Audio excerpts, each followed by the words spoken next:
Hola, ¿qué tal? Muy buenos días, ¿cómo están?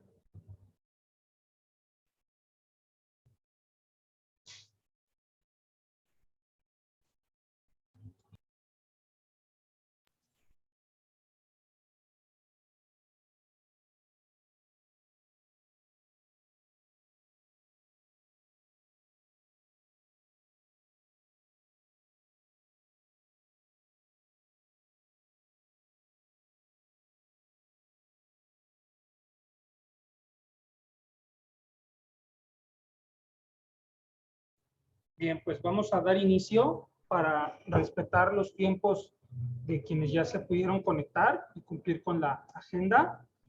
Bueno, ahí en pantalla pueden ver la notificación del aviso de privacidad para la captura de sus datos personales como parte de esta capacitación virtual.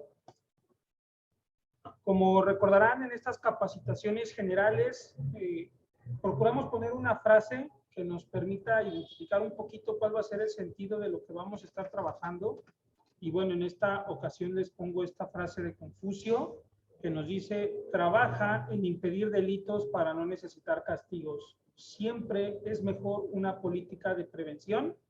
Dice también un refrán muy conocido: después del niño ahogado queremos tapar el pozo. Y bueno, pues nosotros no queremos hacerlo de esa manera, todo lo contrario, queremos prevenir que no se cometan sanciones, que no se cometa un tratamiento indebido de los datos personales, para que de esta manera pues garanticemos este derecho humano y no nos hagamos acreedores a sanciones. Sin embargo, no porque prevengamos, pues vamos a desconocer que existen las sanciones, y ese es precisamente el objetivo de esta sesión.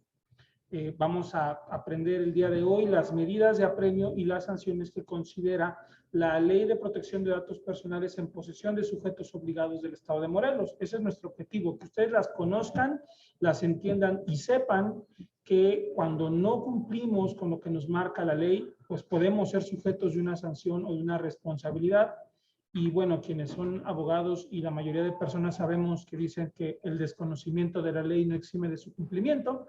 Así que, pues estas capacitaciones que estuvimos teniendo a lo largo de las, creo que fueron 3 o 4 sesiones virtuales previas, junto con la de hoy, buscan precisamente que conozcamos de forma general el panorama de lo que nos marca la Ley de Protección de Datos Personales. No es algún tema sencillo, como ustedes habrán visto, es un tema muy robusto, muy complejo, con muchas ramificaciones, pero pues ustedes ya conocen en general cómo opera esta ley y lo que implica. Y de hecho vamos a hacer un pequeño repaso muy rápido de las cosas más importantes que debemos conocer antes de adentrarnos en el tema pues, de sanciones y medidas de apremio. Y bueno, para esto mismo vamos a retomar los 8 principios, que es algo fundamental que nosotros entendamos y tengamos muy claro en qué consisten para hacer un tratamiento de datos personales adecuado. En general, todas las acciones que nosotros hacemos consisten en tratamiento de datos, y este tratamiento, sea cual sea el motivo, la razón por la que lo realizamos, debe apegarse siempre a los 8 principios. Y bueno, como ya lo comentábamos en alguna sesión previa, los principios los podemos identificar con una especie como de malla, como la imagen que ven ustedes en pantalla, donde si nosotros dejamos de cumplir uno o quitamos uno de esos puntos, pues realmente pierde fortaleza la estructura que tenemos, y cuando nosotros fallamos en uno es casi natural que fallemos en otro, y eso nos va a llevar como una cadenita a ir incumpliendo un principio y otro principio y otro principio. Este también es el nuevo que trajo esta niña. Que los consideremos todos.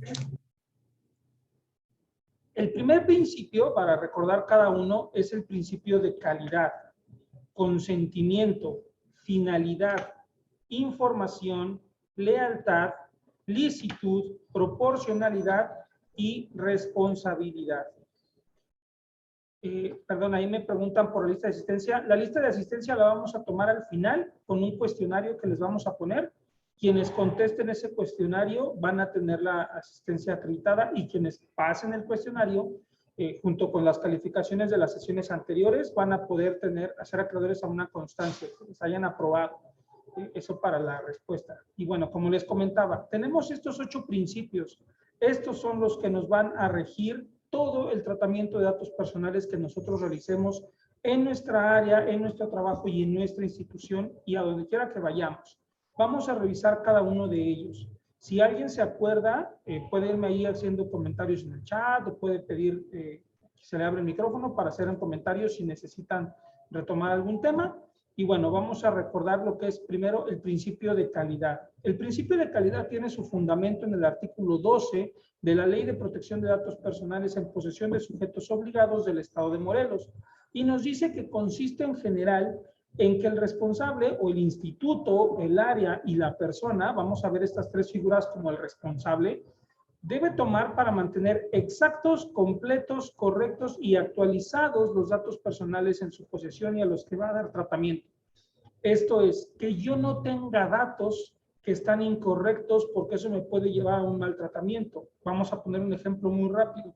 Si yo tengo mal la dirección de correo de una de ustedes y yo le mando un expediente con datos personales para que realice alguna actividad y se lo mando a un correo que esté equivocado, pues seguramente lo va a recibir una persona que no es a la que yo se lo mandé.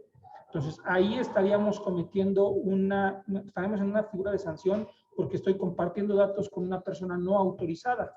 ¿Y todo por qué? Porque no tengo el correo electrónico correctamente registrado. Entonces, este es un breve ejemplo de por qué debo tener mis datos exactos, completos, correctos y actualizados. Y además el principio de calidad nos habla de un tema muy importante que es el plazo de conservación. El plazo de conservación se refiere de forma general a que solamente tenga los datos personales y les dé tratamiento en el tiempo que es necesario. Por ejemplo, yo les he pedido su nombre, su correo electrónico para poder registrar la asistencia de este curso o de estos talleres, de estas sesiones de capacitación. ¿Qué pasa? Cuando nosotros ya digamos, ok, ya tenemos el corte final, ya sabemos quiénes sí pasaron los exámenes o los cuestionarios, ya sabemos quiénes van a tener la constancia, entregamos un informe de, ok, mira, estas personas fueron las que asistieron a las sesiones y estas personas la acreditaron. Cuando nosotros ya tengamos eso, ya no tiene mucho sentido que yo resguarde por mucho tiempo los datos de cada una de las personas que estuvieron aquí. Probablemente yo tenga que guardar, por ejemplo, sus respuestas de los cuestionarios por un tiempo, por si alguna dijera, oye, pero a mí no me dieron constancia y yo quiero saber por qué, y yo tenga que decirles, ah, mira, te voy a comprobar o te voy a mostrar cómo fueron tus calificaciones para que podamos ver por qué no tuviste la constancia o podamos corregir en caso de que sí la acreditaran. Pero una vez pasados ciertos meses, no sé, 6 meses, por ejemplo, yo ya no necesito la evidencia de que ustedes tomaron este curso, porque finalmente yo ya acredité a quienes lo aprobaron. Entonces, cuando yo ya no necesite el dato, debo de quitarlo para que yo no siga siendo responsable de resguardar un dato que ya no voy a utilizar. A eso se refiere el plazo de conservación.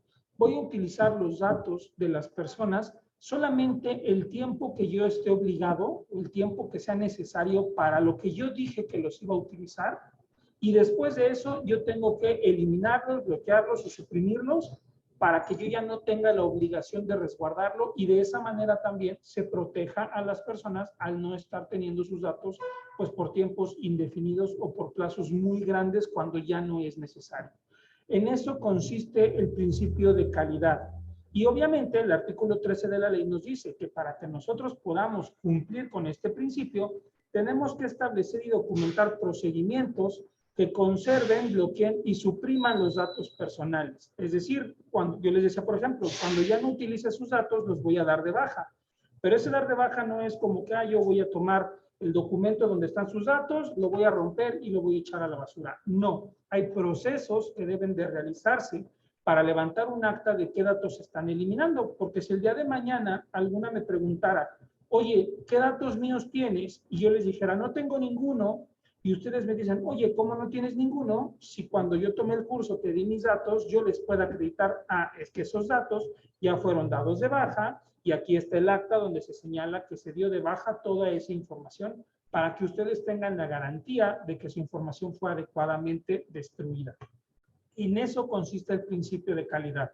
Tener los datos exactos, completos, correctos y actualizados, únicamente dar el tratamiento durante el plazo de conservación y tener procedimientos documentados que nos permitan garantizar que se cumple este principio.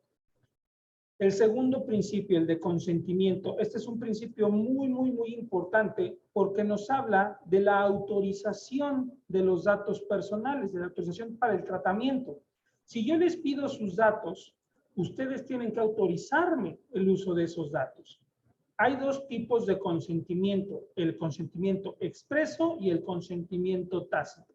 ¿Cuál es la diferencia? El consentimiento expreso es aquel en el que yo les digo, por ejemplo, me autorizan el uso de sus datos personales y ustedes me dicen, sí, sí te lo autorizo. Yo, por ejemplo, le digo al licenciado Julio, licenciado Julio, ¿me autorizas el uso de tu nombre? Y él me dice, sí, sí te autorizo el uso de mi nombre. De forma expresa me está dando la autorización. Y esta autorización puede quedar registrada mediante un audio, una grabación o cualquier mecanismo que me permita constatar que de forma expresa me dijo que sí me lo autorizaba. El consentimiento tácito consiste básicamente en aquel en el que no me dijeron que no. Es como decir, pues si no me dijiste que no, yo asumo que me dijiste que sí. Por ejemplo, yo al inicio de esta sesión les puse en pantalla el aviso de privacidad diciéndoles, para esta sesión de capacitación se podrá obtener su imagen, su audio, bla, bla, bla. Y nadie me dijo, oye, yo no quiero que los usen. Entonces, como nadie me lo dijo que no, yo asumo que me están dando el consentimiento para el uso de los datos. Ese es justamente el consentimiento tácito. Si yo expongo un aviso de privacidad, por ejemplo, cuando voy a entrar a un evento y en la entrada yo les pongo, en este evento se tomarán fotografías y nadie me dice, yo no quiero que me tomes fotos, yo asumo que todos me están dando el consentimiento para hacerlo. Eso se llama consentimiento tácito. El consentimiento consiste básicamente en que la persona dueña de los datos, es decir, la persona titular, pueda decir, sí te autorizo el uso de mis datos. Y esa autorización debe ser de manera libre, específica, informada e inequívoca. ¿Qué quiere decir libre? Que yo no le esté ya diciendo de antemano algo, por ejemplo, que yo les diga, ¿verdad, Ana Laura, que sí me das el uso de tus datos? Porque yo ahí estoy coaccionando una respuesta, sino que yo diga, Ana Laura, me autorizas el uso de sus datos y ella libremente me puede decir sí o no. Ese es el consentimiento libre. Específico, yo no les puedo decir, me dan el uso de sus datos para lo que sea que se ofrezca, porque no sabemos qué puede ser lo que se ofrezca. Yo tengo que decirles específicamente para qué. Me autorizan el uso de sus datos para poder tener la grabación de la capacitación. Ah, bueno, para eso sí o para eso no. Me autorizan el uso de sus datos para poder entregarles una constancia. Ah, bueno, para eso sí o para eso no. Por eso el consentimiento es específico. Yo te digo específicamente para qué sí te autorizo y para qué no. Informado es muy de la mano con el de específico. Para que ustedes puedan decir específicamente de qué me autorizan y de qué no, deben saber, deben tener la información de qué es lo que yo les estoy pidiendo y para qué. En eso consiste el que sea informado. Si yo no les digo el para qué y nada más les doy una hojita, fírmame que me autorizas el uso de tus datos y no dice el para qué, ustedes no están debidamente informadas y no van a poder entregar un consentimiento adecuado. Y finalmente, de forma inequívoca, que yo no tenga lugar a dudas de qué me estás diciendo, si sí o si no. Si yo les dijera, por ejemplo, ¿me autorizan el uso de sus datos? Y me dicen, sí, pues entonces yo escucho un sí, pero veo una imagen donde están negándolo y yo no sé o no puedo decir, ah, no, eso fue una afirmación, o yo les digo, no, pues entonces no queda muy claro. Entonces debe ser inequívoco, que quede perfectamente identificado si autorizaron o no autorizaron el tratamiento de sus datos. Ahora, yo les hablaba del consentimiento expreso y del consentimiento tácito. Es muy importante saber que en el consentimiento de tratamiento de datos sensibles, siempre debo tener un consentimiento expreso y por escrito.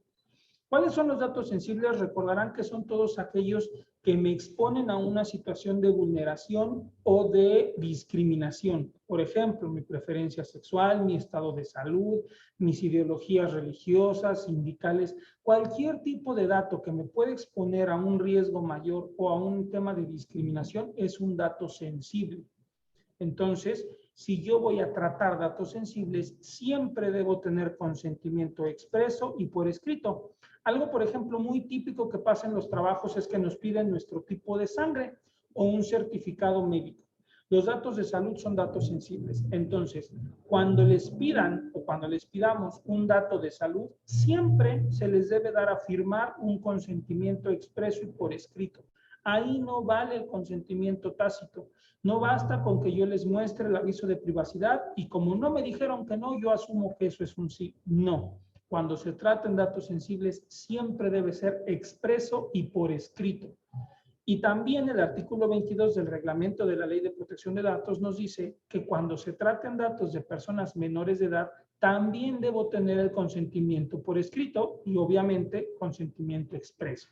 Entonces recuerden eso, siempre que tratemos datos de personas menores de edad o datos sensibles, debemos contar con el consentimiento expreso y por escrito, si no, no podemos comprobar que se nos autorizó ese tratamiento y por ende no podemos llevarlo a cabo. Además, yo les pongo ahí una anotación. El Instituto de la Mujer para el Estado de Morelos ya cuenta con políticas de protección de datos que fueron aprobadas por su Comité de Transparencia y seguramente en algunos días se las haremos de conocimiento a todas. En estas políticas hay una cláusula donde establece que se va a privilegiar en todos los procesos el consentimiento expreso y por escrito. ¿Qué significa?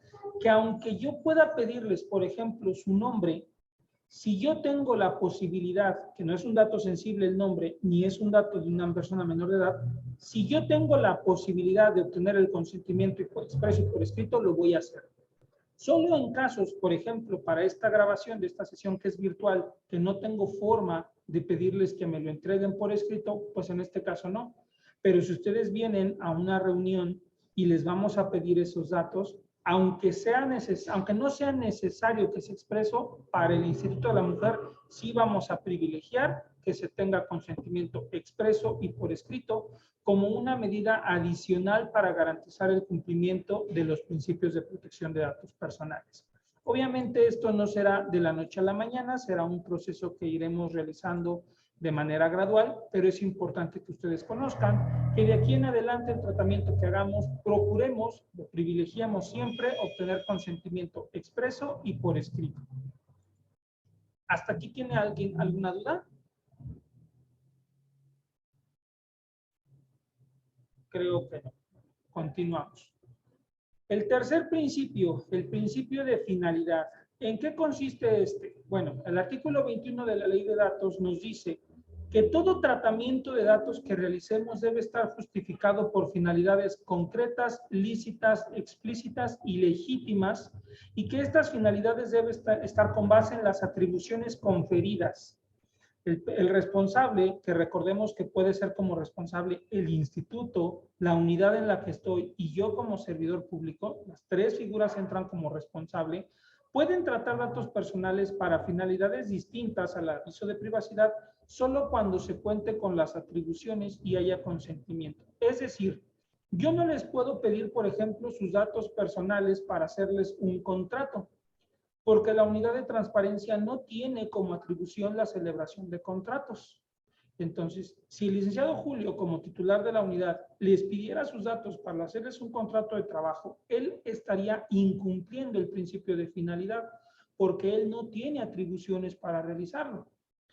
¿Quién sí tiene? La coordinación de recursos humanos o la coordinación de fondos federales o de coordinación especializada en vinculación y gestión interinstitucional en proyectos estratégicos. Esas dos coordinaciones de forma específica sí tienen atribuciones para realizar contratación. Entonces, ellos sí pueden pedirles datos personales para eso. Es importante que sepamos qué atribuciones tenemos para que únicamente nos apeguemos a realizar tratamiento de datos para esas finalidades y para nada más. Y luego, donde mencionamos de finalidades distintas, pensemos, por ejemplo, que recursos humanos nos piden nuestros datos para hacer nuestro contrato de trabajo, pero después recursos humanos dice, oye, además de eso vamos a contratar también un seguro médico y cuenta con esas atribuciones. Puede utilizar los datos personales que le habíamos dado en un principio para esa otra finalidad porque sí está considerada en sus atribuciones, pero antes de utilizarlos debe tener nuestro consentimiento, es decir, nos debe preguntar, oye, además de lo que ya me habías autorizado, necesito usar tus datos para este nuevo proceso. Tengo la atribución, me autorizas el uso de esos datos y entonces nosotros darles el consentimiento, que como ya lo comentamos puede ser expreso o puede ser tácito. Es importante que sepamos que no podemos requerir información que exceda los fines. Es decir, si yo voy a pedir, por ejemplo, los datos personales para darles la constancia de esta capacitación, obviamente no les puedo pedir datos de salud, porque no tiene nada que ver su información de salud con el proceso de capacitación. Entonces, yo no puedo pedir información que exceda los fines que yo estoy diciendo que voy a ocupar los datos personales. Únicamente voy a pedir los datos para los fines y que sean adecuados para los fines que yo estoy estableciendo que los voy a utilizar. El cuarto principio, principio de información, y este principio va muy de la mano con los anteriores. ¿Por qué? El principio de información nos dice que el responsable, que recordemos que somos todos, debe informar a la persona titular de los datos personales a través del aviso de privacidad las características principales del tratamiento de sus datos para que la persona titular pueda tomar decisiones informadas. Recordarán que cuando hablábamos hace un momento del principio de consentimiento, decíamos que una característica es que el consentimiento sea informado. Bueno, ¿cómo es informado? Cuando yo voy a realizar el tratamiento de tus datos, yo te proporciono un aviso de privacidad y en ese aviso de privacidad yo te digo, ¿qué datos te voy a pedir? ¿Para qué te voy a pedir? ¿Con qué atribuciones normativas yo me faculto para poder hacer ese tratamiento? Y en su caso, si yo voy a transferir esos datos a alguien más. Cuando yo te informo todo eso, entonces la persona titular tiene la capacidad de tomar una decisión, porque entonces sí ya sabe qué datos quieres y para qué los quieres. Y entonces puede decir, ok, si te los entrego o no te los entrego. Ese principio de información consiste en que la persona titular sepa para qué se requieren sus datos y se materializa en el aviso de privacidad. Este aviso de privacidad puede ser simplificado e integral. Siempre debe haber un aviso integral y solo cuando sea necesario debe haber un aviso simplificado. Es decir, primero voy a hacer mi aviso integral y solo si necesito voy a generar el simplificado. Pero siempre debo tener mi aviso integral, que es el más importante porque ahí viene todo el detalle del tratamiento de los datos. Este aviso de privacidad debe redactarse de forma sencilla y clara. Es decir, si yo tengo un aviso que no le entiendo, ese aviso no es adecuado. Mi aviso me debe dejar muy claro qué estoy haciendo, qué datos te estoy pidiendo y el para qué. Y lo debo difundir por los medios electrónicos y físicos con los que yo tenga al alcance. Por ejemplo, para esta sesión, pues yo se los puse de una manera muy sencilla, en un aviso simplificado, en una forma virtual en la pantalla. Si vamos a un evento, probablemente lo vemos pegado en la pared y entonces es de forma física. Si alguien cuando los contraten, por ejemplo, se los deben de exponer en un papel y entonces ustedes lo van a tener de forma física. O cuando llamamos a alguna empresa y en la grabación de inicio nos dice, te invitamos a que consultes el aviso de privacidad en nuestra página fulanita de tal. Ahí están medios electrónicos. Entonces yo debo utilizar el medio idóneo, el o los medios idóneos para poner al alcance de las personas el aviso de privacidad. Siempre debemos tomar en cuenta que entre más formas tengamos de hacerle llegar el aviso de privacidad es mejor. No solamente tengo que elegir una manera, si tengo 10 formas y puedo llevar a cabo las 10 formas de ponerle el aviso a disposición, lo voy a hacer porque eso me garantiza un mejor cumplimiento de este principio de información. El quinto principio, el principio de la lealtad. La lealtad consiste básicamente en que yo no haga algo que no debería de hacer. Cuando yo conozco, por ejemplo, una persona o tengo un amigo, yo digo, este amigo es leal porque yo sé que nunca va a hacer algo que me pueda dañar, que siempre me va a proteger. El principio de lealtad es lo mismo. Consiste en que nosotros como responsables del tratamiento seamos leales con las personas titulares. Es decir, que no obtengamos ni tratemos los datos por medios engañosos o fraudulentos. Que yo no les diga que los quiero para una cosa y los utilice para otra, porque entonces yo no estoy siendo leal. Y sobre todo que yo tome en cuenta su expectativa razonable de privacidad. Es decir, si yo les estoy pidiendo sus datos para esto, para una sesión de capacitación y después resulta que ustedes ven su foto en una publicidad diferente, pues entonces yo no estoy tomando en cuenta su expectativa de privacidad porque ustedes me dieron su autorización para ciertas cosas. O en ocasiones, por ejemplo, llega una usuaria, por ejemplo, a los CAES llega una usuaria y realiza su trámite porque necesita la atención. Imagínense que al rato resulte que esa usuaria se dé cuenta que sus datos están siendo difundidos en alguna nota periodística o algo. A lo mejor pudiéramos decir, bueno, tengo la facultad, sí, pero no porque tenga la facultad significa que esa persona está autorizando que yo lo haga. Entonces, tomemos en cuenta siempre si esa persona tiene una expectativa de privacidad y hay que valorarlo para nosotros actuar en correspondencia con esa expectativa. En la fracción 3 del artículo 15 del reglamento nos dice que entendemos esta expectativa como la confianza que el titular deposita en nosotros para hacer el tratamiento de datos personales. Dicen por ahí, no hagas lo que no te gustaría que te hicieran. Nosotros no actuemos de manera que no nos gustaría que se actuara con nuestros datos. Si yo quisiera que mis datos se guarden con mucha confidencialidad y con mucho cuidado, pues yo debo tratar los datos de los demás de esa misma manera. Esto es el principio de lealtad. Después tenemos el principio de licitud, que es un poquito más técnico y nos dice, muy parecido al otro principio que ya revisábamos, de la finalidad. Nos dice el de licitud, solamente puedes hacer tratamiento de las facultades o atribuciones que tienes. Recordemos que el de finalidad nos decía, sujétate a tus atribuciones. Bueno, este de licitud nos dice más o menos lo mismo. No puedes hacer tratamiento de algo que no tienes en tus atribuciones. Si tú haces tratamiento de un dato que no compete a tus atribuciones, tú estás violentando la ley porque no puedes llevar a cabo ese tratamiento que no tienes conferido como una de tus facultades. ¿Vale? Es muy importante. Este principio es muy sencillo. Aboquémonos a lo que tenemos facultades para hacer y no hagamos nada que no tengamos atribución, porque entonces, aunque la persona nos lo autorice, yo no tendría por qué estar llevando a cabo esas acciones. El principio de proporcionalidad, que es el principio número 7 y en lo personal es el que a mí más me gusta, se refiere a que únicamente trate los datos adecuados, relevantes y estrictamente necesarios para lo que yo dije que iba a hacer. Es decir, no voy a pedir datos de más. Y esto va muy relacionado al principio de consentimiento. ¿Se acuerdan que decíamos? Solamente puedes pedir los datos que necesites, que sean indispensables. Eso es el principio de proporcionalidad. Si yo no necesito, por ejemplo, tu acta de nacimiento para proporcionarte un servicio, no te lo pido. Si yo no necesito tu tipo de sangre para proporcionarte un servicio, no te lo pido. Solamente te pido lo necesario. Entre más datos yo pida, más obligación de protegerlos tengo. Entonces, es mejor que solamente tenga yo los datos que necesito y nada más. Veámoslo como si los datos fueran dinero. Imagínense que yo les digo a alguien de ustedes, oye, tengo estos 100,000 pesos en efectivo, ¿me los puedes guardar? Y alguien de ustedes dice, sí, te los guardo, muy amablemente. Imagínense que se los roben. Van a tener un problemón porque van a decir, yo te los guardé, yo asumí un compromiso de cuidártelos y ya me los robaron y ahora tengo que responder por eso. Entonces, si ustedes saben que es muy probable que se los roben, van a decir, ¿sabes qué? No, no te guardo tu dinero, guárdalo en un banco o guárdalo con una empresa de valores donde te garanticen. Yo no puedo garantizarte la seguridad, mejor no me meto en problemas.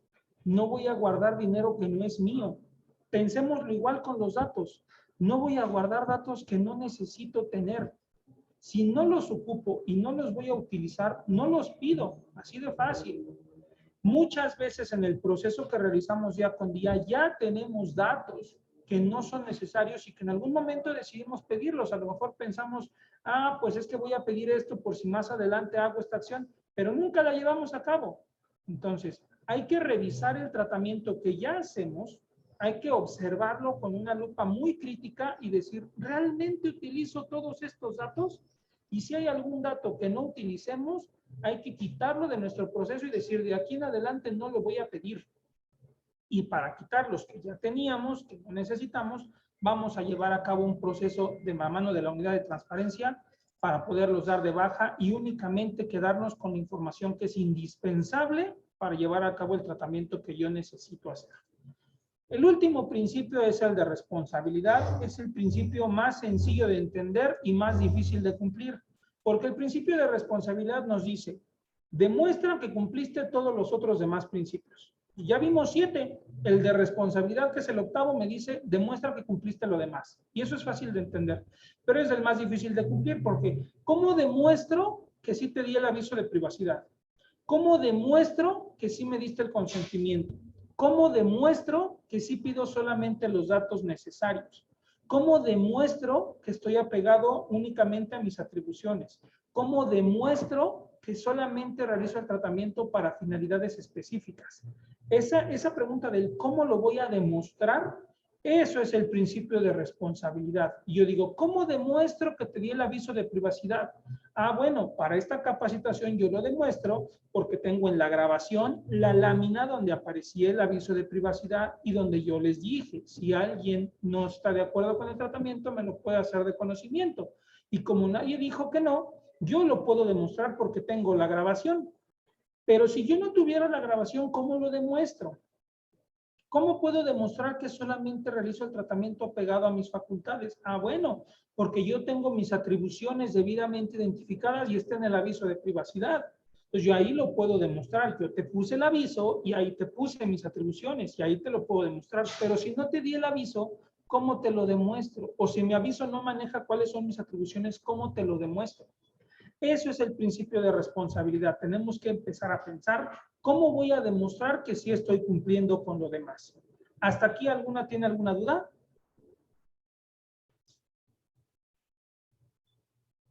Creo que no.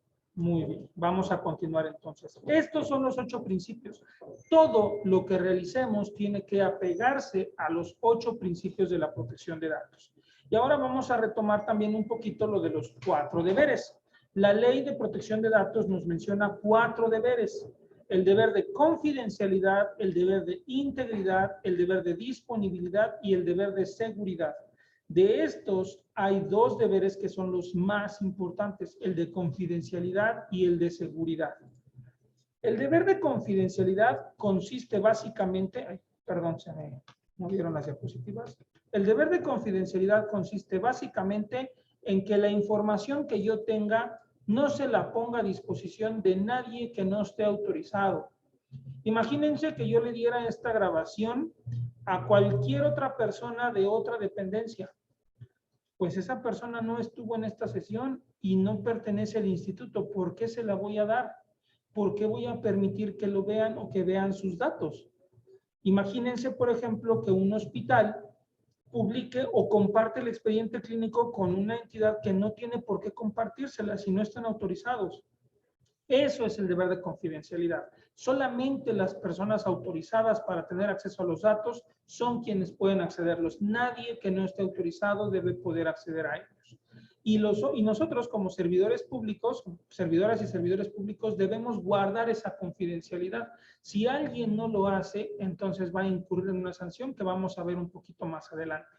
Y recordemos que hablábamos del principio de responsabilidad y el principio de responsabilidad me dice, demuestra que estás cumpliendo.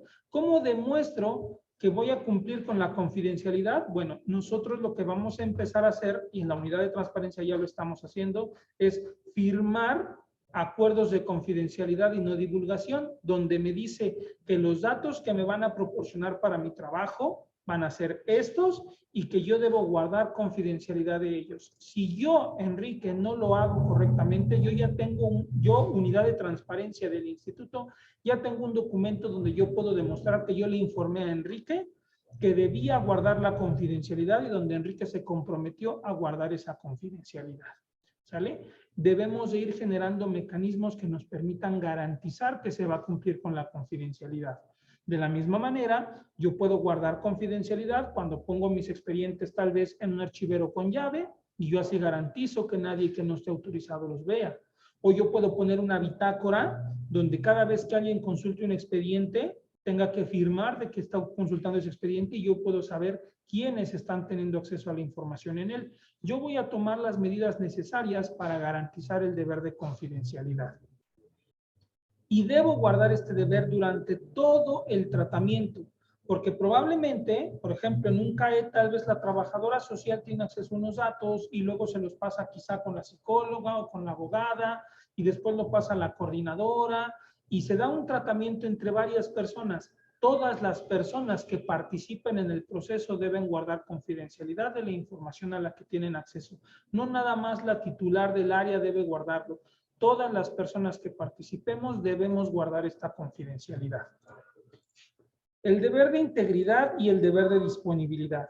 El de integridad consiste básicamente en que mis datos no se modifiquen de manera no autorizada. Imagínense que yo pudiera entrar a la base de datos del Banesbim y yo modificara los nombres de las personas agresoras. Yo estaría alterando datos personales y no tengo autorización para hacerlo. Entonces yo debo evitar que eso suceda. Eso es mi deber de integridad. Y mi deber de disponibilidad me dice que cuando yo necesite los datos los tenga disponibles.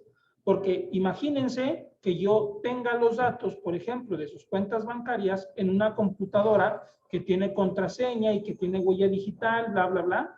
Y el día que les voy a pagar no viene la persona que tiene acceso a esa computadora y entonces pues no puedo utilizar sus datos para hacer el pago y yo lo necesito. O se ocurre una emergencia de salud y necesito su ficha médica y no tengo acceso a ella porque está en un archivero bajo llave y perdí la llave. El deber de disponibilidad me dice que cuando yo necesite los datos personales estén disponibles, sin que eso implique que yo los ponga en riesgo. Y diga, para que no pase nada con la llave, mejor los pongo en un cajón sin llave. No, más bien voy a ver cuál es la manera para que estén seguros, pero también estén disponibles. Eso es el deber de disponibilidad. Y finalmente el deber de seguridad, que es un poquito el más amplio, consiste en que yo tome todas las medidas necesarias, administrativas, físicas y técnicas para proteger los datos personales. ¿De qué los voy a proteger? De daño, pérdida, alteración, destrucción. Y voy a protegerlos también del uso, acceso o tratamiento no autorizado.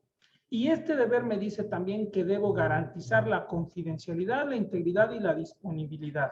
Esos son mis 4 deberes y mis 8 principios que yo debo observar en todo el tratamiento de datos personales y es muy, muy, muy importante que todas y todos los tengamos bien entendidos porque todo lo que hagamos con datos personales debe venir regido por estos 8 principios y estos 4 deberes.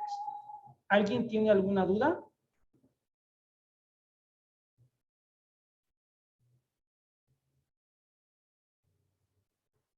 Bien, creo que no hay ninguna. Vamos a pasar entonces. Bueno, aquí mandaron al chat. Ok, no hay dudas. Muy bien, muchas gracias. El otro proceso que debemos tomar siempre en cuenta es el proceso de solicitudes ARCO. Recordarán también que en una sesión previa hablamos de las solicitudes ARCO, que son las solicitudes de acceso, rectificación, cancelación y oposición al tratamiento de mis datos personales. Estas solicitudes tienen base en el artículo 53 de la Ley de Datos y, bueno, de hecho también en el artículo 16 constitucional. Pero el artículo del 53 de la Ley de Protección de Datos Personales en posesión de sujetos obligados del Estado de Morelos nos dice que la persona titular de los datos personales o su representante tienen derecho en todo momento a la acción mediante la cual puedan ejercer los derechos de acceso, rectificación, cancelación y oposición al tratamiento de los datos personales. ¿Qué es el acceso? Que yo pueda saber qué datos míos tienen y para qué los utilizan.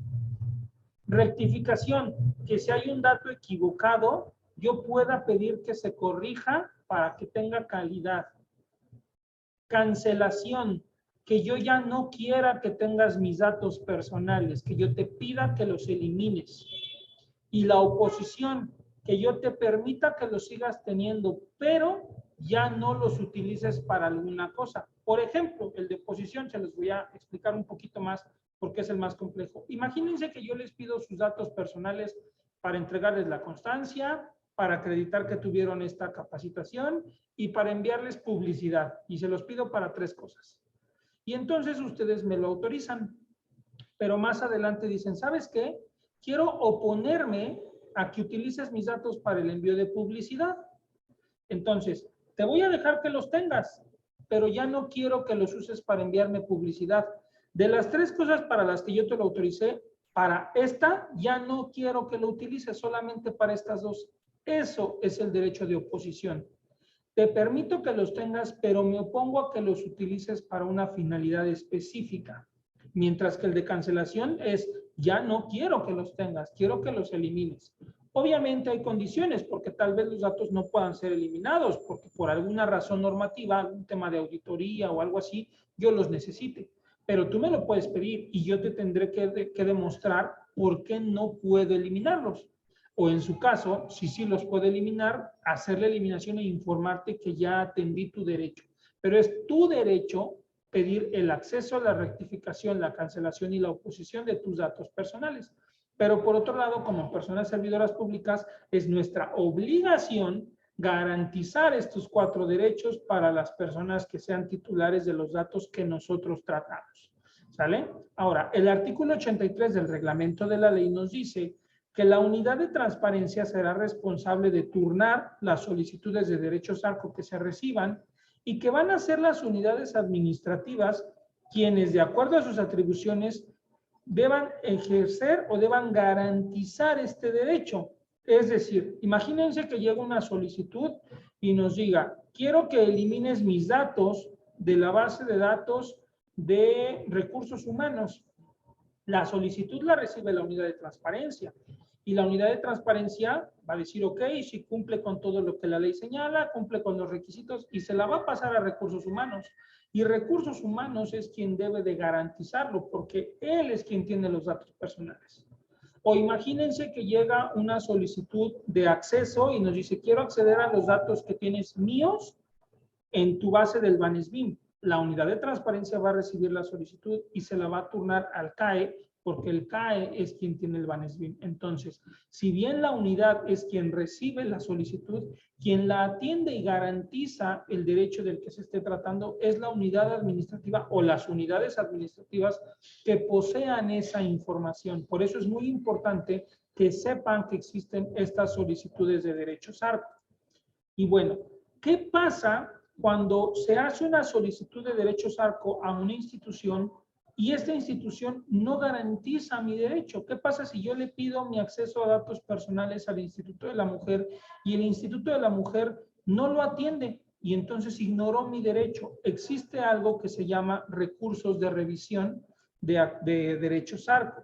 Estos recursos de revisión tienen base en el artículo 113 de la Ley de Protección de Datos y nos dice que la persona titular o su representante podrán interponer el recurso, vamos a entenderlo como una queja, pueden interponer este recurso ante el órgano garante, que en el caso de Morelos es el IMIPE, el Instituto Morelense de Información Pública y Estadística. O lo puede hacer ante nosotros y nosotros se lo tenemos que enviar al IMIPE. ¿Qué significa esto? Yo, Enrique, le pedí al Instituto de la Mujer, por ejemplo, que rectificara mi domicilio y el Instituto de la Mujer me ignoró. Yo voy con el IMIPE y le digo al IMIPE, vengo a quejarme de que el Instituto de la Mujer no atendió mi derecho ARCO. Esa queja es el recurso de revisión y nos dice que este recurso puede ser interpuesto por la persona titular de los datos o por su representante y que se debe de atender, y esta atención que debe darle el IMIPE al recurso no puede exceder 15 días contados a la fecha, perdón, tengo 15 días contados a partir de la fecha en que no me contestaron o en que me negaron mi derecho para interponer mi recurso de revisión. Es decir, si yo hoy el Instituto de la Mujer me niega mi derecho o no me contesta la solicitud de derechos ARCO, yo tengo 15 días para ir al IMIPE y decirle, oye, no me están garantizando mis derechos ARCO. ¿Cuándo este recurso va a proceder? ¿Cuándo la queja sí procede? Cuando yo puse que los datos eran confidenciales, pero no tenía facultades para hacerlo. Un ejemplo, si a mí me dicen, quiero la nómina o quiero acceder a mis recibos y resulta que esos recibos me los mandan en versión pública y tapan mi nombre y entonces yo no puedo ver si es mi nombre o no, no puedo ver si es mi recibo o no. Yo puedo promover un recurso porque esa versión pública es una clasificación de información confidencial, pero la hicieron sin que cumpliera las características de la ley porque mi nombre no es información sensible que deba ser versión pública. Entonces yo puedo poner un recurso de revisión en esa situación. Cuando me digan que mis datos no existen, pero sí existen, Cuando yo sepa que sí los tienen y me dijeron que no los tienen, procede mi recurso de revisión. Cuando el sujeto obligado me diga, ¿sabes qué? No es conmigo, pero sí es contigo. Entonces, ahí procede un recurso de revisión. Cuando yo le pida unos datos y me los entregue de forma incompleta, ahí procede el recurso de revisión. Cuando me den, a lo mejor yo pedí mis datos y me dan los del licenciado Julio y entonces hubo un error, me están dando datos que no corresponden con lo que yo pedí, o yo pedí cuáles son mis datos en el área de recursos humanos y me mandan mis datos que están en el área de jurídico y no es lo que yo pedí. Cuando me nieguen el ejercicio de mi derecho o cuando no atiendan mi solicitud. Cuando me entreguen o me pongan a disposición datos personales en una modalidad que yo no las pedí, imaginémonos que yo pida copias certificadas y me las manden por correo. Yo los pedí en copia certificada, entonces me están dando mi derecho, pero no es en la modalidad que yo lo pedí. ¿Qué pasa cuando no lo puedo entregar en la modalidad que me lo pidieron? Tengo que justificar de forma fundada y motivada por qué no te los puedo entregar de esa manera. A lo mejor me dicen, ¿sabes qué? Los quiero en copia certificada y yo no tengo atribuciones para certificar y entonces te digo, ¿sabes qué? No te los puedo dar así.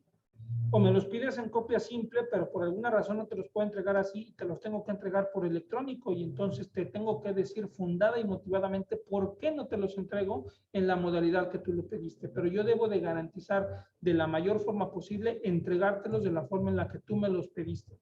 Me preguntan aquí en el chat, dice, ¿el recurso procede cuando transcurrieron 15 días a partir de ingresar tu solicitud? No, a partir de la respuesta o de la no respuesta. Hay plazos. Una solicitud de derechos ARCO, por ejemplo, le llega al Instituto de la Mujer y nosotros tenemos 20 días hábiles para darle respuesta. Si en esos 20 días todavía no tengo la respuesta, puedo pedir una prórroga por 10 días más y entonces me da un total de 30 días hábiles. Imaginémonos que yo pedí la prórroga y al día 30 yo no respondo y yo tenía la obligación de responder al día 30. A partir del día 31, tú tienes 15 días para interponer tu recurso de revisión y decir, me debieron contestar y no me han contestado. Imaginémonos que no pido la prórroga, si llega el día 21 y no te pedí la prórroga, entonces a partir del día 21 tienes 15 días para decir, no me respondieron mi solicitud. O imaginémonos que si te contesto y que te contesto o te doy otros datos o te digo que yo no soy competente o cualquier otro supuesto. Te doy una respuesta que no te satisface. A partir de que yo te entrego la respuesta, tú tienes 15 días para interponer ese recurso de revisión ante el órgano garante. No, de que para eso estamos. Y bueno, cuando el titular se inconforme con los costos de reproducción, a lo mejor me pidió copia certificada y yo le digo, sí, te entrego copias certificadas y te van a costar tanto y entonces puede ser un costo excesivo, procede un recurso de revisión. Cuando yo lo obstaculice, por alguna razón no lo estoy atendiendo, lo estoy ignorando o estoy buscando maneras para que no garantice su derecho, ahí procede un recurso de revisión. Cuando no le demos trámite, y en este caso, por ejemplo, es una cuestión específicamente de la UT, si llega una solicitud y nosotros no le damos trámite con el área correspondiente, es una omisión de parte de nosotros. Cuando no haya respuesta o la respuesta se fundamente de manera indebida, o cuando yo pido una prórroga sin tener una justificación fundada y motivada del para qué la prórroga, procede un recurso de revisión.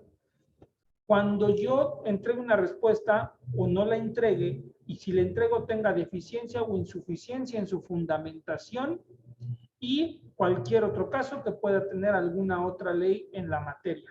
¿Sale? Entonces, en todas estas situaciones procede un recurso de revisión. Básicamente, si yo no entrego los datos, seguramente van a promover un recurso de revisión. Si no los voy a entregar o si voy a negar el derecho, debo fundar y motivar claramente por qué le voy a negar el derecho para que si interponen su recurso, el órgano garante me dé la razón a mí y diga, bueno, sí, la persona se quejó, pero tú tenías razón, se los negaste por esto y es fundado y motivado. Pero si no tengo una fundamentación y motivación específica de por qué te niego el derecho, te lo tengo que garantizar. En cualquier otro escenario puede proceder un recurso de revisión ante el órgano garante. ¿Sale? Y bueno, Aquí vamos a empezar un poquito con la parte de sanciones. ¿Qué pasa con los recursos de revisión? Y nos dice el artículo 131 de la ley, entre otras cosas. Cuando el instituto, en este caso el IMIPE, determine durante la sustanciación del recurso que se pudo haber incurrido en una responsabilidad por el incumplimiento de una obligación, debe hacerlo de conocimiento del órgano interno de control de la instancia competente. Entonces, imaginémonos que llega una solicitud de derechos ARCO al Instituto de la Mujer y la unidad de transparencia no la turna, la ignoró, y entonces la persona que solicitó va con el IMIPE y hace su recurso de revisión y le dice, oye IMIPE, se cumplieron los 20 días y el Instituto de la Mujer no me contestó mi solicitud de derechos ARCO, vengo a interponer mi recurso de revisión. Y el instituto, el IMIPE, lo recibe, lo admite a trámite porque es una causal válida, y entonces durante la investigación se da cuenta que la unidad de transparencia ignoró la solicitud. Tiene el IMIPE la obligación de hacérselo de hacerle de conocimiento al órgano interno del Instituto de la Mujer o a la autoridad que sea competente que nosotros, que la unidad de transparencia no está cumpliendo sus atribuciones para que se nos pueda sancionar. Entonces, no solamente el IMIPE nos puede sancionar, puede darle vista a otras unidades que sean facultadas y que tengan competencia para que también se nos pueda sancionar en las otras instancias. O imaginémonos que el Comité de Transparencia determinó clasificar información y esa clasificación no era procedente. El IMIPE, cuando determine que hubo un incumplimiento, puede darle vista al órgano interno o a la instancia competente. ¿Por qué la instancia competente? Imagínense, por ejemplo, en el caso de una institución pública que lleve recursos financieros o que otorgue créditos. Imagínense que se filtre un expediente. Ahí, la instancia competente de conocer puede ser la Comisión Nacional Bancaria y de Valores, o quizá incluso hasta una autoridad investigadora como la Fiscalía por un probable delito. Entonces, por eso el órgano garante puede darle vista a las otras instituciones competentes o a las instancias competentes para que hagan su propia investigación y sancionen a la persona servidora pública en el caso que lo pueda ameritar. Entonces, ya desde ahí sabemos que si nosotros no atendemos correctamente un recurso de revisión, podemos ser sujetos de sanción, tanto por el órgano garante como por la instancia a la que el órgano garante le haga conocimiento. El artículo 135 de la Ley de Datos nos dice que todas las resoluciones del órgano garante serán vinculantes, definitivas e inatacables. Es decir, si nos dicen, Instituto de la Mujer, tú no cumpliste, te ordeno que hagas esto, yo ya no puedo negarme. Yo ya no tengo instancia como Instituto de la Mujer para negarme a una orden que ya me dio el órgano garante. ¿Y qué pasa? Que la persona titular, si el órgano garante le dice no tienes la razón y le da la razón al Instituto de la Mujer, la persona titular sí se puede impugnar y lo puede impugnar ante el Poder Judicial de la Federación mediante un juicio de amparos. Y en el caso de los órganos garantes locales, también puede quejarse ante el INAI con un recurso de inconformidad. ¿Sale? Entonces, la persona titular sí se puede quejar si la resolución del órgano garante local o nacional no le favorece, pero el instituto, el sujeto obligado, no se puede quejar si la resolución no le favorece. ¿Vale? Entonces es muy importante que demos cumplimiento a la ley siempre cuando hablemos de datos personales y sobre todo cuando hablemos de derechos ARCO. Un proceso que también tiene el organismo garante para poder vigilar que se está cumpliendo lo que la ley señala es la facultad de verificación. Ellos pueden verificar que nosotros estemos yendo cumplimiento a lo que nos estamos obligados a hacer. El artículo 145 de la ley nos dice, por ejemplo, que el instituto, en este caso el IMIPE, tendrá la atribución de vigilar y verificar el cumplimiento de lo contenido en esta ley. Y el responsable, es decir, nosotros, no podemos negar el acceso a los documentos que solicite el IMIPE para hacer una verificación. Y tampoco podemos decir al IMIPE, ¿sabes qué? No te lo entrego porque es confidencial, porque el IMIPE sí tiene facultades para conocer la información confidencial. Ejemplo, si nosotros no tenemos nuestros avisos de privacidad, el IMIPE nos puede verificar y nos los puede requerir y nos puede requerir la evidencia de que estemos entregando los avisos de privacidad. Y nosotros no podemos obstaculizar esa verificación y esa investigación. También nos puede verificar que tengamos el documento de seguridad, nos puede verificar que estemos cumpliendo con los principios, nos puede verificar que tengamos las medidas de seguridad, puede verificar todo el cumplimiento de lo que marca la ley, que como hemos visto a lo largo de todas estas sesiones, es una serie de cosas que nosotros debemos estar dando cumplimiento. Esta verificación puede iniciarse de oficio, es decir, sin que haya una denuncia, cuando el instituto tenga indicios de que hubo una violación a los datos. Ejemplo, hubo un caso, y esto es un caso real, un servidor público del INAI, que es el órgano garante nacional, manda un correo electrónico de publicidad a una lista de correos que tenía registrado, pero la manda de una manera incorrecta y todas las personas pudieron ver todos los remitentes, es decir, yo podía ver a todas las personas a las que se lo mandaron. Una de estas personas toma una captura de pantalla y lo sube a Twitter y dice, miren, el INAI está violando mi protección de datos personales. Y el INAI se da cuenta de ese tweet. Y sin que la persona hubiera hecho una denuncia o un recurso de revisión, el INAI se da cuenta del tweet y entonces abre una investigación de oficio. Lo investiga y se da cuenta que sí hubo una falta por parte del servidor público responsable. Y entonces hace vista al órgano interno de control. Ya no sé qué hizo el órgano interno de control, pero el INAI sí lo sanciona, porque el servidor público no tuvo el cuidado de los datos personales. Entonces, el INAI inició su investigación de oficio porque tuvo indicios de que hubo una violación a la protección de datos. La otra opción para que inicie una verificación es cuando hay una denuncia. Cuando yo sí sé que alguien está violando mis datos personales y voy y denuncio ante el órgano garante, ante el INIPE en este caso, y le digo, oye INIPE, yo sé que el Instituto de la Mujer está violando mis datos personales, o yo sé que la Secretaría de Hacienda está violando mis datos personales, o yo sé que el Ayuntamiento fulanito de tal está violando mis datos. Cualquier sujeto obligado, si está violando mis datos, yo puedo iniciar una denuncia. Y el instituto, el INIPE, está obligado a darle seguimiento a esa denuncia. Además, también nos dice en la tercera fracción, cuando cualquier persona tenga conocimiento de incumplimientos, es decir, si yo no sé si están violando mis datos, pero tengo indicios de que se están violando los datos de alguien más, también puedo hacer una denuncia ante el órgano garante.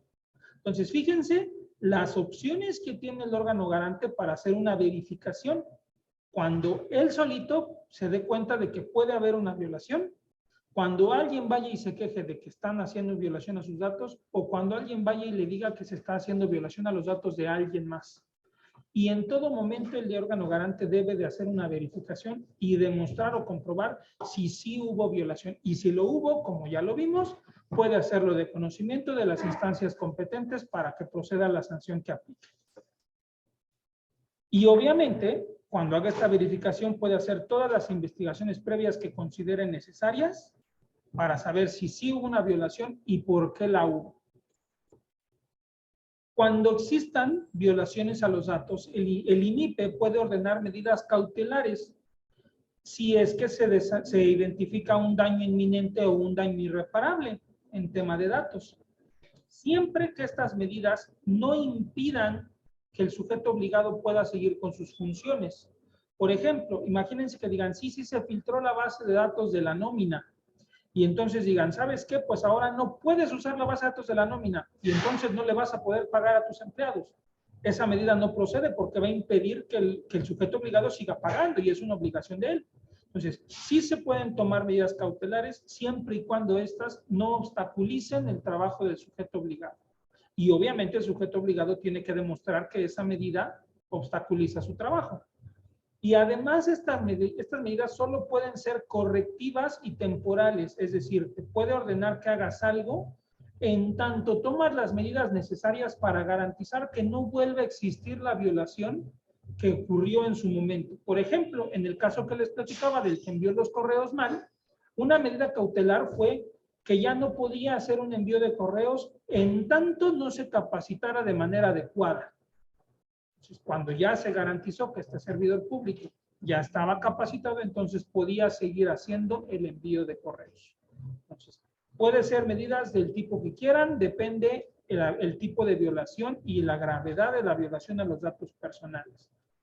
Y la verificación que realice el órgano garante puede dedicarse a varios sistemas de datos personales, no nada más porque hubo uno en el de nóminas, nada más me voy al de nóminas. A lo mejor al hacer la investigación me doy cuenta que hubieron varios sistemas de datos involucrados y entonces puede verificar todos los sistemas que están relacionados o todos los que considere necesarios para llegar al fondo de qué fue lo que sucedió con esa violación a la protección de datos personales. ¿Hasta aquí tienen alguna duda o comentario?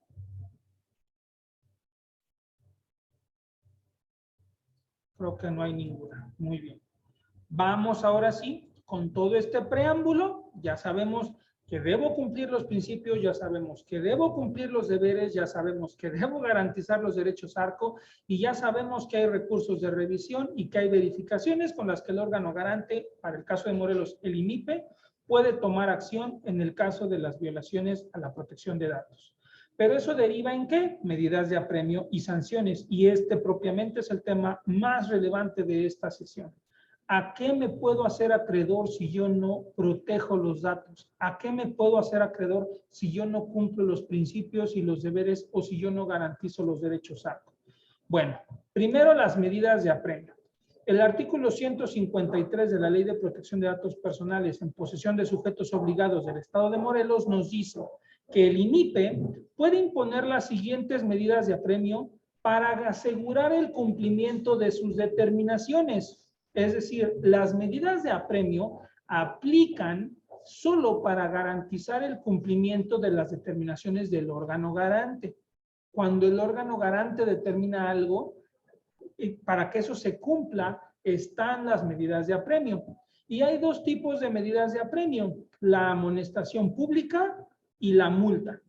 Y la multa que puede imponer el órgano garante equivale, según la ley, de 150 hasta 1,500 veces el valor diario de la unidad de medida y actualización, es decir, de la UMA, que para el caso de este año, la UMA vale 96.22 pesos. Es decir, la multa puede ir desde los 14,433 pesos hasta los 144,330 pesos. El órgano garante puede determinar una multa para asegurar que cumplamos lo que nos ordena y esa multa puede ir en ese rango. Y ese pago lo tiene que hacer la persona servidora pública, no lo hace el Instituto de la Mujer. No se puede pagar con presupuesto público, lo tiene que pagar la persona o las personas servidoras públicas que estén obligadas a cumplir la determinación del órgano garante. El incumplimiento, si no cumplo con lo que me ordenaron, además se debe de difundir en la Plataforma Nacional de Transparencia y se debe considerar en las evaluaciones que realice el órgano garante. Es decir, si ya me sancionó, cuando haga una verificación o una segunda verificación o investigación, puede quedar como antecedente que ya existió una multa y de hecho debe asentarse que ya hubo una multa o una amonestación pública.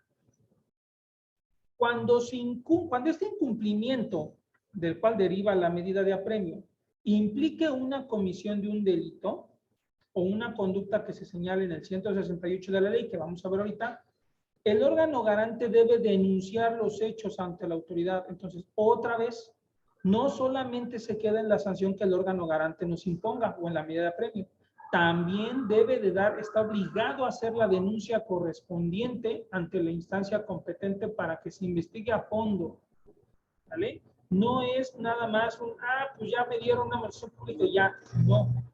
Si procede una investigación por parte de otra autoridad, el órgano garante debe hacerla de conocimiento para que se investigue. Y ahí nos dice al final, las medidas de apremio de carácter económico, es decir, las multas, no se pueden cubrir con recurso público. Antes se pagaba por el sujeto obligado y habían personas, titulares sobre todo, que decían, pues no vamos a cumplir y a la hora que nos multen, pues lo pago del presupuesto. Aquí ya no. Si alguien incumple, lo paga de su bolsa. ¿Sale? Ahora, nos dice el artículo 156. Si a pesar de que ya te impusieron una medida de apremio, que dijimos es una amonestación pública o una multa, si sigues sin cumplir la resolución del órgano garante, se le va a pedir a tu superior jerárquico para que en 5 días te obligue a que cumplas. Imagínense que yo no cumplí y que ya me multaron y sigo sin cumplir. Le van a decir a mi jefe, que es el licenciado Julio, licenciado Julio, te ordeno para que en 5 días a más tardar obligues a Enrique a cumplir. Y vamos a pensar que el licenciado Julio no me obliga a cumplir. Entonces a él también le van a imponer la multa o medida de apremio que me impusieron a. Y si no se da cumplimiento, entonces se va a dar vista a la autoridad competente para que nos sancione o nos investigue a los dos por incumplir la resolución del órgano garante, independientemente de que se haya dado vista a otro por un posible delito. Ya aquí ya vemos 2 personas obligadas por cuanto a las medidas de apremio a cumplir y que si no podemos ser sancionadas. Entonces, si yo no cumplo, le van a decir también a mi superior jerárquico. Entonces, quienes sean superiores jerárquicos, tomen esto en consideración para que busquen la manera de que estas personas, sus subordinados, cumplan con las determinaciones y de preferencia, como decíamos en la frase inicial, ni siquiera lleguemos a que esto suceda. Tomemos las medidas necesarias para prevenir que lleguemos en algún momento a un incumplimiento, porque hasta yo como servidor público superior voy a tener la obligación de responder. Y a lo mejor yo ni siquiera fui el que cometió la violación, pero debo tomar en consideración eso para evitar que se incumpla.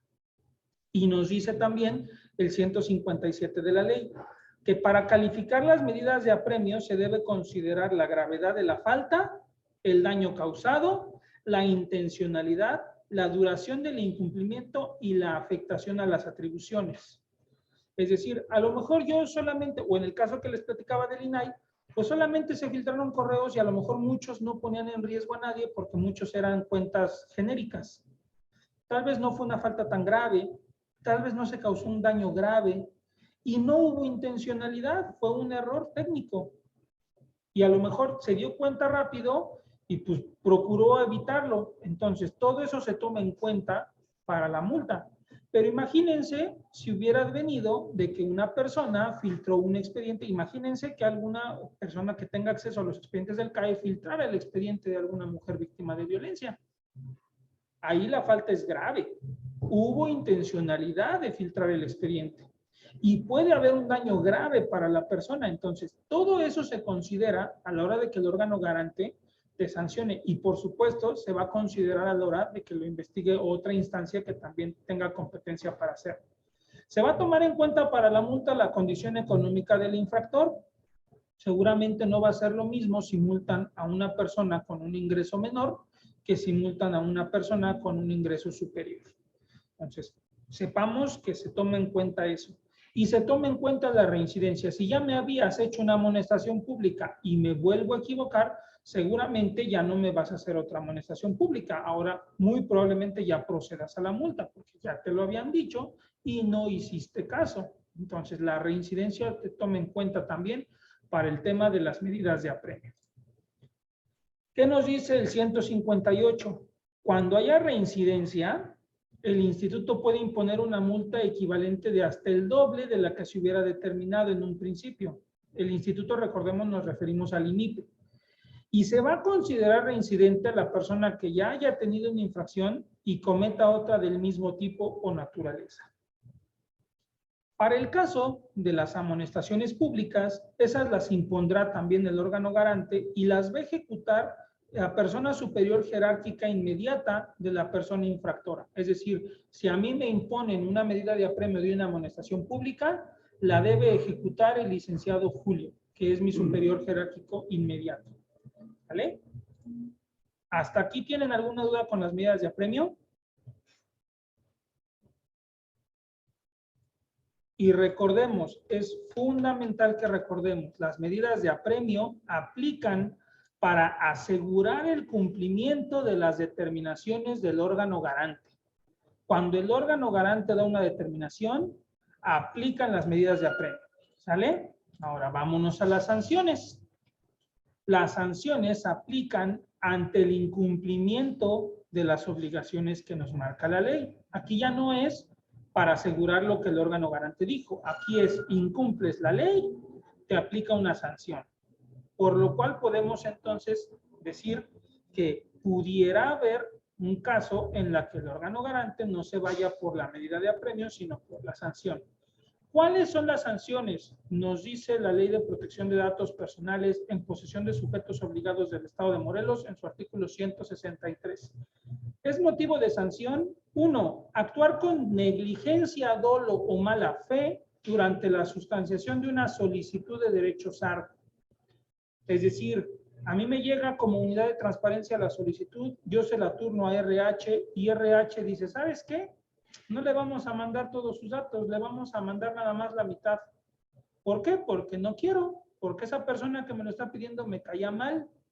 Y entonces, además de que va a promover un recurso de revisión la persona titular y que ese recurso de revisión va a implicar que se le llame la atención al órgano, al Instituto de la Mujer, además hubo una actuación con negligencia, dolo o mala fe, y entonces eso es sujeto de sanción. Imaginémonos que la unidad de transparencia intencionalmente retrase el turnado de la solicitud o intencionalmente retrase la entrega de la respuesta. Eso es una actuación con negligencia, dolo o mala fe y entonces puede ser sujeto de sanción. Fracción 2. Incumplir los plazos de atención para responder las solicitudes de derechos ARCO o para hacer efectivo el derecho. Si yo tenía 20 días para contestar y no lo hice en ese plazo y no promoví una prórroga, yo estoy incumpliendo mis plazos de atención y entonces esa es una causal válida de sanción. Usar, sustraer, divulgar, ocultar, alterar, mutilar, destruir o inutilizar total o parcialmente y de manera indebida datos personales.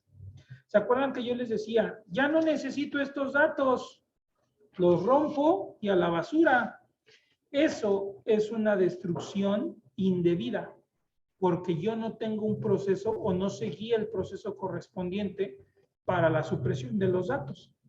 O yo filtré datos personales y entonces yo los usé o los divulgué de manera indebida. Son causales de sanción. 4. Dar tratamiento intencionalmente a datos personales en contravención a los principios y deberes. ¿Se acuerdan del principio de proporcionalidad?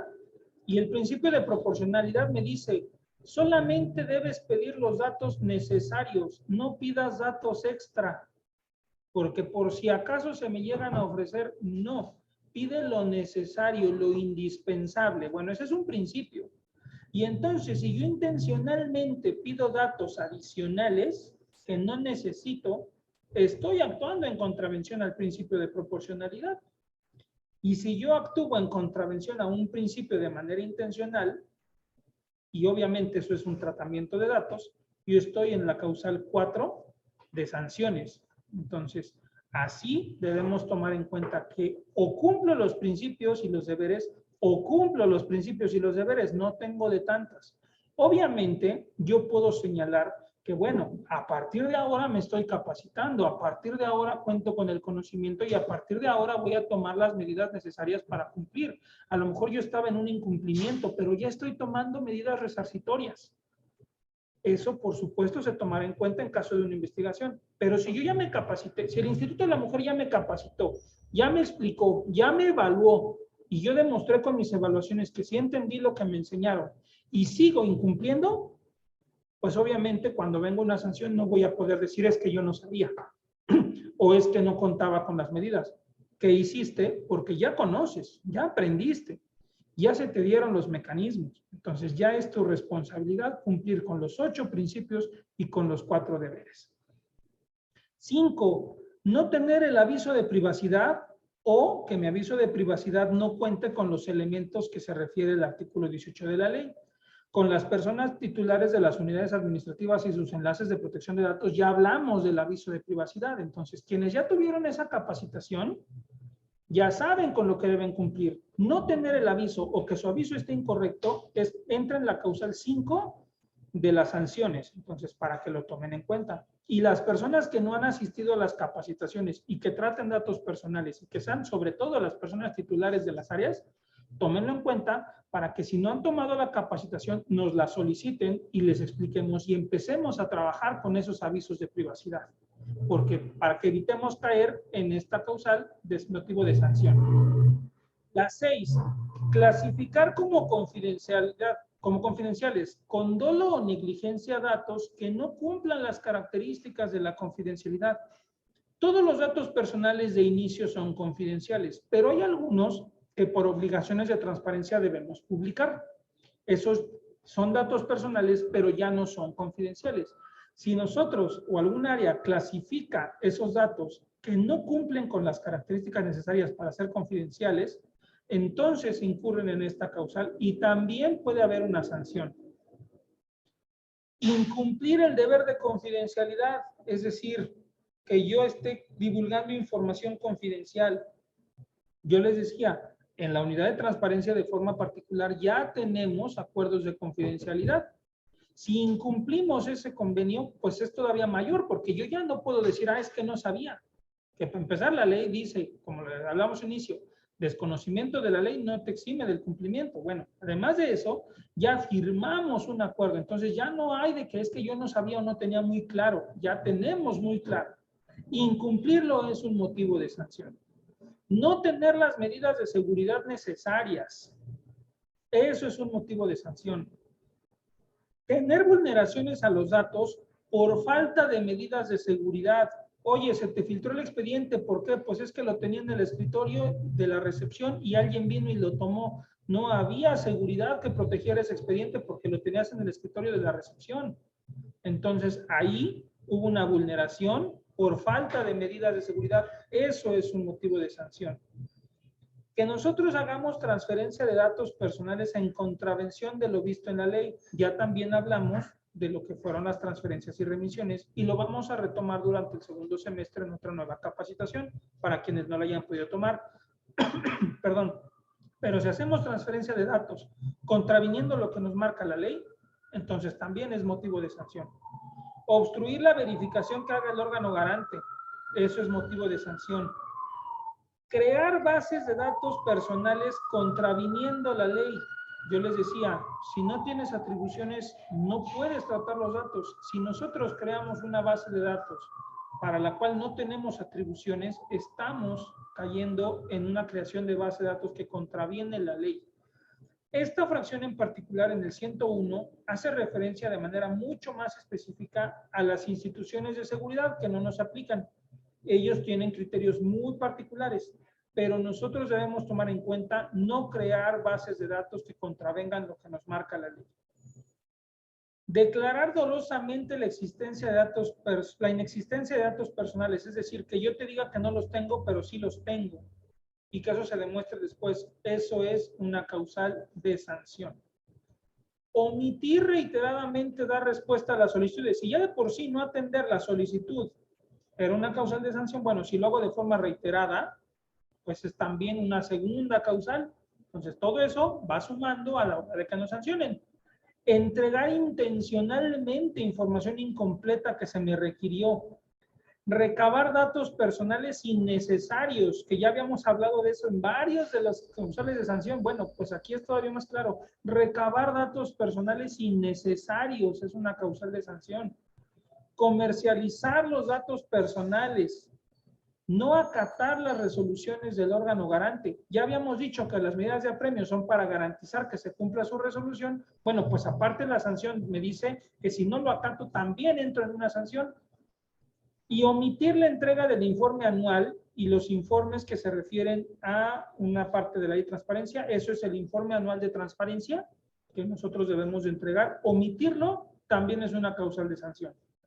Y nos dice las causales previstas en las fracciones 1, 2, 4, 6, 10, 12 y 19, que fueron las que yo les fui marcando en rojo, así como la reincidencia en estas conductas, se consideran sanciones graves para efectos de sanción administrativa. Y si alguien ha leído la ley de responsabilidades administrativas, sabe que hay sanciones graves y no graves.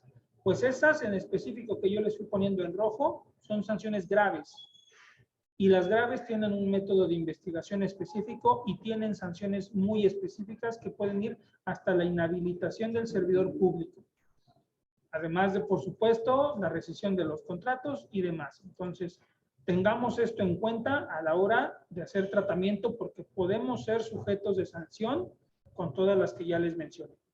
Y nos dice también en el artículo 165, las responsabilidades que resulten de los procedimientos administrativos que lleve a cabo el órgano garante o la instancia correspondiente son independientes del órgano civil, penal o cualquier otro tipo. Es decir, no porque ya me sancionaron en el orden administrativo, ya no me pueden sancionar en otro nivel. Si el motivo de sanción o la violación que hubo aplica o califica para una investigación también de tipo civil, penal o de otro tipo, también se va a seguir ese proceso.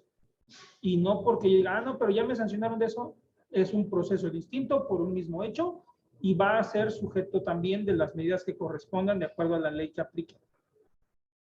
Dice, las sanciones que se impongan en este caso por autoridades competentes se ejecutarán de manera independiente, ¿vale?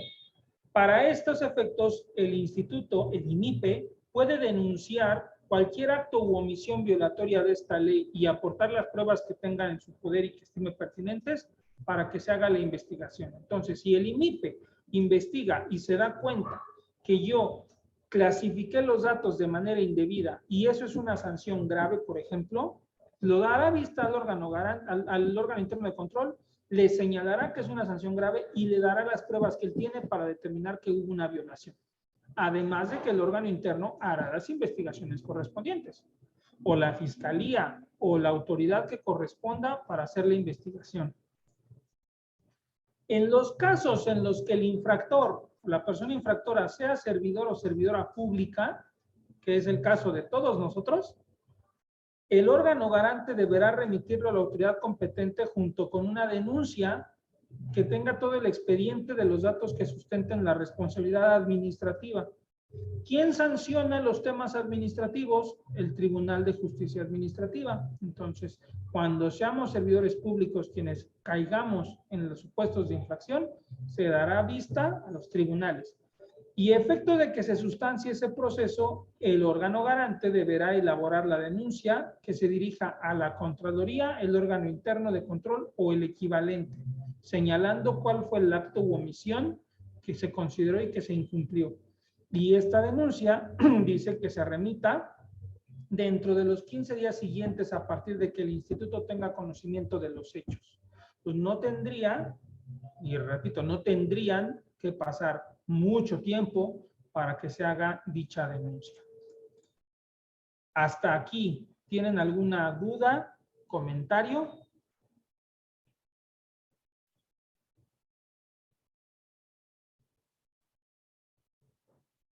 Hablen ahora o callen para siempre. No, no para siempre. Siempre vamos a estar aquí en la unidad de transparencia para darles el apoyo. Pero si alguien tiene alguna duda, sería el momento. Porque vamos a pasar a la parte del cuestionario.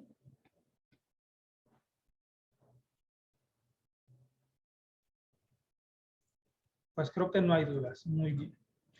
En el inicio me preguntaban que cómo íbamos a pasar asistencia. La asistencia se va a tomar de todas las personas que respondan esta encuesta o este cuestionario. Ahí pueden ver el QR si lo quieren escanear y en un momento les comparto también la liga por medio del chat. Ya la tienen ahí en el chat. Todas las personas que lo respondan van a tener asistencia. Para aprobarlo se requiere por lo menos una calificación de 7. Ya quienes estuvieron en las sesiones generales pasadas, las que fueron virtuales, ya les hice llegar en algún momento, hace algunas semanas, sus resultados de sus exámenes. Entonces, quienes acrediten todos van a ser acreedores a una constancia.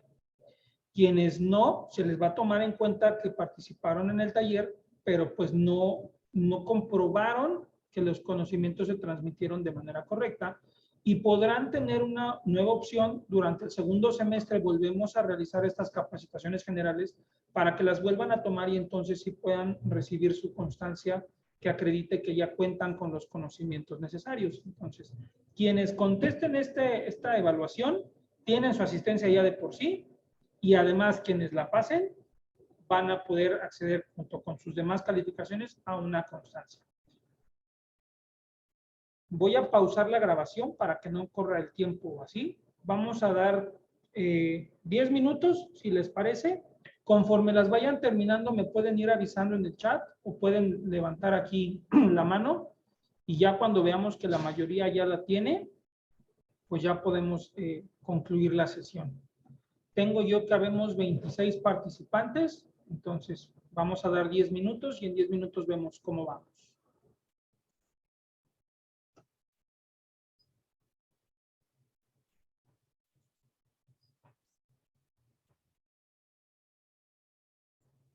Muy bien, pues ya tenemos las respuestas de los cuestionarios de la mayoría. Veo que creo que todas, o por lo menos la mayoría, aprobaron. Eso es una muy buena noticia. Y pues con esto ya concluiríamos la sesión del día de hoy. Déjenme compartir únicamente la pantalla ya para terminar. Con esto concluiríamos esta sesión. Les agradezco mucho por su asistencia, por su participación con las respuestas. También esta es la última sesión de este ciclo de capacitaciones generales. Como les comentaba, quienes hayan acreditado todos los exámenes, pues recibirán una constancia que les haremos llegar en un par de semanas seguramente. Y pues para quienes no los hayan aprobado o quienes no hayan podido asistir a todas las sesiones, durante el segundo semestre vamos a volver a dar estas capacitaciones generales para que se puedan sumar, o quienes se vayan apenas integrando al instituto y a lo mejor por eso no estuvieron en las sesiones anteriores, vamos a poder retomarlas. También les haremos llegar las grabaciones de este primer ciclo para que las puedan ustedes revisar cuantas veces consideren necesario. Es muy importante que tomemos en cuenta el tratamiento de los datos personales y hacerlo conforme a la ley, porque pues como ya pudimos ver el día de hoy, sí hay sanciones, sí hay multas y de pronto cuando llegan, pues ya no sabemos qué hacer y queremos corregir y arreglar todo a la mera hora y pues eso no ayuda. Y pues si ya tenemos algún proceso de tratamiento que quizá no cumple y empezamos a darnos cuenta de eso, es importante tomar las medidas correctivas cuanto antes. Yo siempre se los comento, si en algún momento existiera alguna denuncia o alguna verificación y nos dicen, oye, has estado haciendo esto mal, es mejor decir, bueno, ya lo estoy corrigiendo, ya estoy tomando las medidas, y no decir, pues sí, me di cuenta, pero pues no he hecho nada. El Instituto de la Mujer para el Estado de Morelos ha estado trabajando fuertemente en el tema de protección de datos. Tenemos nuestro plan, nuestro programa de protección de datos que abarca este año 2022 y el año 2023. Ya tenemos políticas que en breve les haremos de conocimiento. Ya estamos trabajando en el tema de procedimientos, ya estamos instrumentando diversos elementos. Vamos a trabajar también con algunas de las áreas para ya ordenar sus inventarios de datos y poder tener todos los elementos que como instituto debemos de cumplir con base en lo que la ley y su reglamento nos señalan. Pero al final es importante que sepamos y que tengamos muy en claro que el tratamiento de datos no se da desde el instituto en sí, sino desde cada una de nosotras que conformamos las áreas y que hacemos el tratamiento de manera directa. Somos nosotras quienes estamos obligados a cumplir con lo que nos marca la ley, porque el factor humano siempre es donde puede existir más riesgo de vulneraciones. Entonces, qué bueno que se estén capacitando, eso es una parte fundamental y por eso el instituto ha puesto tanto empeño en estas capacitaciones que de pronto sí pueden ser largas, pueden ser muy cargadas de información. Créanme que tratamos de hacerlo lo más digeridos posibles. Vamos obviamente nosotros también tomando nota de lo que se puede mejorar, pero siempre buscando que la unidad de transparencia se vuelva en un aliado de las áreas para cumplir, porque pues a nosotros nos toca también garantizar del lado de la persona titular. Entonces, siempre es mejor prevenir las sanciones. Cualquier duda o comentario o observación que tengan, cualquier acompañamiento que necesiten, estamos aquí en la unidad de transparencia a nombre del licenciado Julio Escutia Ocampo, que es el titular, y por supuesto a nombre de la titular del instituto. Tenemos las mejores intenciones de hacer que esto suceda y que suceda bien, ser un instituto como órgano autónomo que sea punta de lanza. Créanme, se los digo con conocimiento de causa, pocas instituciones ponen el empeño para cumplir como lo estamos haciendo aquí. Queremos estar a la vanguardia, queremos hacer un tratamiento adecuado de datos, queremos cumplir con transparencia, porque al final nosotros garantizamos derechos humanos y no podemos perder de vista que estos dos también son derechos humanos. Entonces, estamos a la orden para lo que necesiten y pues sería cuanto por nuestra parte en esta sesión. Muchas gracias y que tengan un excelente día.